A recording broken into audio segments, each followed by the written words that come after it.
Cooker சின்னமும் கட்சி பெயரும் கிடைப்பது உறுதி என கழக கொள்கை பரப்பு செயலாளர் திரு தங்கத்தமிழ்ச்செல்வன் நம்பிக்கை தெரிவித்துள்ளார். புரட்சித் தலைவர் எம்ஜிஆர் 102வது பிறந்தநாள் பொதுக்கூட்டம் அம்மா மக்கள் முன்னேற்றக் கழகம் சார்பில் சென்னை விருகம்பாக்கத்தில் நடைபெற்றது. இதில் கலந்து கொண்டு பேசிய கழக கொள்கை பரப்பு செயலாளர் திரு தங்கத்தமிழ்ச்செல்வன், குக்கர் சின்னமும் கட்சியின் பெயரும் தங்களுக்கு கிடைக்கும் என தெரிவித்தார். மேலும் கோடநாடு கொள்ளை விவகாரம் யார் சொல்லி நடந்தது எனவும் கேள்வி எழுப்பினார்.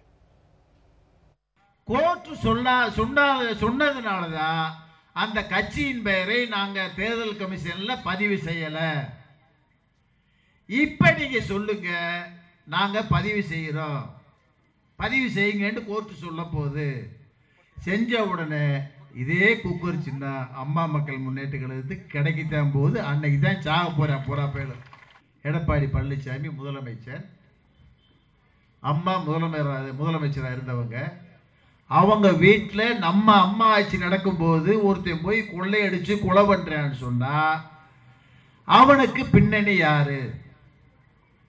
அதை செய்ய சொன்னது யாரு? அதான் நாங்க கேட்கிற கேள்வி.